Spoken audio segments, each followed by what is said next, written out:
Virus corona adalah keluarga besar virus yang dapat menginfeksi sistem pernafasan pada burung dan mamalia, juga termasuk manusia. Menurut WHO, virus ini menyebabkan penyakit mulai dari flu ringan hingga infeksi pernafasan yang lebih parah seperti MERS dan SARS. Dilihat dari sejarahnya, virus corona pertama kali diidentifikasi sebagai penyebab flu biasa pada tahun 1960. Hingga sampai tahun 2002, virus ini belum dianggap fatal. Baru-baru ini, virus corona baru muncul dan dikenal sebagai COVID-19 yang memicu wabah di Cina pada Desember 2019 dan menyebar ke berbagai negara sehingga WHO mendeklarasikannya sebagai pandemi global. Virus corona yang pertama kali muncul dan menyebar ke manusia berasal dari kota Wuhan, Cina pada akhir Desember 2019. Sehingga ditelusuri ternyata beberapa orang yang terinfeksi memiliki riwayat yang sama, yaitu mengunjungi pasar basah makanan laut dan hewan lokal di Wuhan.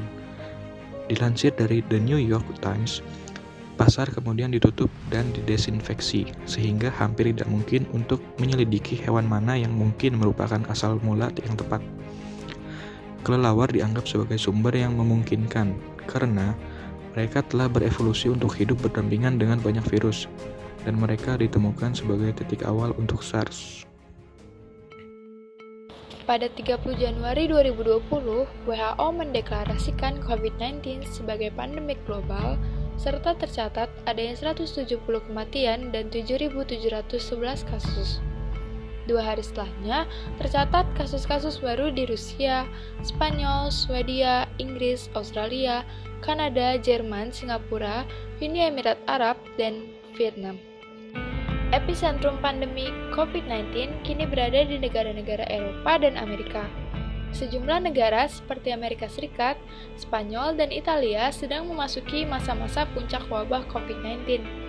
Sementara, kurva pergerakan kasus baru di sebagian negara Asia seperti Cina dan Korea Selatan mulai melandai. Hal ini menandakan penurunan jumlah kasus baru setiap hari sekaligus terlewatinya puncak pandemi di negara itu. Pada 21 Maret 2020, Cina melaporkan 0 kasus dari transmisi lokal dalam 3 hari berturut-turut. Hal serupa juga dialami oleh Korea Selatan. Pada tanggal 11 April 2020, melansir dari www.worldometers.info, virus corona telah melanda 210 negara dan teritori yang ada di dunia. Dan total kasus yang melanda dunia yaitu 1.712.654 terinfeksi dan 103.638 diantaranya meninggal. Dan kasus terparah dipegang oleh Amerika Serikat, yaitu lebih dari 600.000 penduduknya terinfeksi dan 26.000 diantaranya meninggal dunia. Sementara itu, pada akhir Januari hingga awal Februari, Indonesia masih meremehkan pandemik virus corona yang sedang terjadi. Banyak meme yang menjadikan corona sebagai bahan tertawaan. Sampai-sampai bandara tetap dibuka padahal beberapa negara telah melakukan lockdown untuk menghadapi virus corona. Lalu pada 12 Februari 2020 terjadi 175 kasus positif corona di kapal Diamond Princess yang 4 diantaranya ialah warga negara Indonesia. Pada 14 Februari 2020, WNI berusia 31 tahun diduga terjangkit virus corona saat berada di sebuah restoran di Jakarta. Dia tertular dari warga Jepang yang saat itu juga sedang berada di tempat yang sama. Sang ibu dari WNI tersebut tertular virus corona saat sedang merawat anaknya yang sakit. Pada 26 Februari 2020, kondisi keduanya belum membaik dan mereka meminta untuk rawat inap karena merasa batuknya tidak kunjung reda. Kemudian, pada 28 Februari 2020, terdapat informasi ke tanah air bahwa warga Jepang itu positif COVID-19. Pemerintah kemudian menelusuri aktivitas warga Jepang itu selama di Indonesia. Hingga diketahui terdapat 2 orang lagi yang terinfeksi virus corona. Setelah kejadian ini, virus corona menyebar dengan ganas di Indonesia.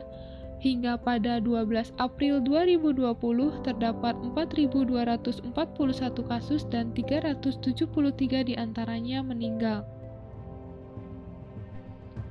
Gejala COVID-19 cukup bervariasi dari orang ke orang yang terinfeksi. Gejala umum meliputi demam, sesak napas, dan batuk. National Institute of Health menyatakan bahwa beberapa kelompok orang memiliki resiko tinggi mengalami komplikasi akibat COVID-19. Kelompok-kelompok tersebut diantaranya anak muda, orang berusia 65 tahun atau lebih, dan wanita hamil. Untuk menangani ini, kita harus bekerja sama agar pandemik ini dapat berakhir. Kita dapat melakukan hal-hal berikut ini. Yang pertama, melakukan social distancing. Yang kedua, tidak panik. Dan yang ketiga, selalu mencuci tangan. Lakukanlah hal-hal tadi agar pandemik ini dapat selesai dan membantu tim medis dengan mengurangi pasien yang terinfeksi virus corona. Jagalah kesehatan dan tetap di rumah aja.